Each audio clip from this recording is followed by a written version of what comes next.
আসসালামু আলাইকুম, কেমন আছো বন্ধুরা? আশা করি তোমরা সবাই ভালো আছো। আমার আজকের রেসিপি চিংড়ি মাছের মালাইকারি। প্রথমেই চিংড়ি মাছগুলো কেটে ধুয়ে নিয়ে চিংড়ি মাছের মধ্যে টুথপিক দিয়ে দিয়েছি যাতে কুঁকড়ে না যায় চিংড়ি মাছগুলো। নুন হলুদ দিয়ে মাখিয়ে নিয়ে সয়াবিন তেল গরম করে এপিট ওপিট গোল্ডেন কালার করে ভেজে নিচ্ছি। আর চিংড়ি মাছ কিন্তু বেশিক্ষণ ভাজতে হয় না, 15 থেকে 20 সেকেন্ড ভাজলেই হয়। চিংড়ি মাছের মালাইকারি আমার পছন্দের খাবারের মধ্যে একটি।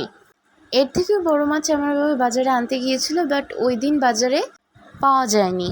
এবার চিংড়ি মাছ ভাজা শেষে ব্লেন্ডারে কাজু বাদাম, নারকেলের দুধ, সর্ষে, 5 ফোড়ন দিয়ে একটা মিক্সার বানিয়ে নিচ্ছি। এবার একটা কড়াইতে তেল গরম করতে দিয়েছি। তেল গরম হয়ে আসলে এর মধ্যে দারচিনি, এলাচ দিয়ে কিছুক্ষণ ভেজে নিচ্ছি।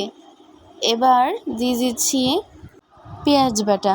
এবার নেড়েচেড়ে মিশিয়ে নিয়ে কিছুক্ষণ এর থেকে তেল ঝরলে এর মধ্যে মরিচ বাটাও দিয়ে দিচ্ছি। এখন সামান্য পরিমাণে লবণ দিয়ে নেড়েচেড়ে নিব। এবার এর মধ্যে দিচ্ছি আদা বাটা, রসুন দিয়ে ভালোভাবে মশলা কষিয়ে নিচ্ছি। এখন কিছু গুঁড়ো মশলা অ্যাড করব, হলুদ গুঁড়ো, মরিচ গুঁড়ো, ধনে গুঁড়ো। ভালোভাবে মশলা কষিয়ে নিয়ে এর মধ্যে দিয়ে দিচ্ছি সেই মিশ্রণটি। এ পর্যায়ে মশলা মাখা মাখা হয়ে আসলে এর মধ্যে স্বাদমতো লবণ দিয়ে দিচ্ছি। আবারও ভালোভাবে নেড়েচেড়ে মিশিয়ে নিয়ে এর মধ্যে দিয়ে দিচ্ছি গরুর দুধ। তোমরা তোমাদের মাছের পরিমাণ অনুযায়ী দুধ দিয়ে দিবে।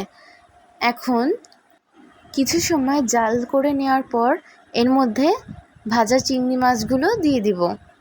ভাজা মাছগুলো দিয়ে দেওয়ার পর 10 মিনিট মতো জাল করে নেব। আবার এ পর্যায়ে দিয়ে দিচ্ছি ঘি আন্দাজ মতো আর গরম মশলা গুঁড়ো দিয়ে নেড়েচেড়ে নিলেই তৈরি হয়ে যাবে সকলের পছন্দের চিংড়ি মাছের মালাইকারি।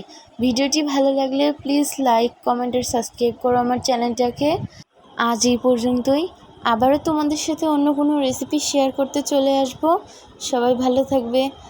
আর তোমাদের মধ্যে কার কার চিংড়ি মাছের মালাইকারি খুবই পছন্দের নিশ্চয়ই কমেন্টে জানিও। আল্লাহ হাফেজ।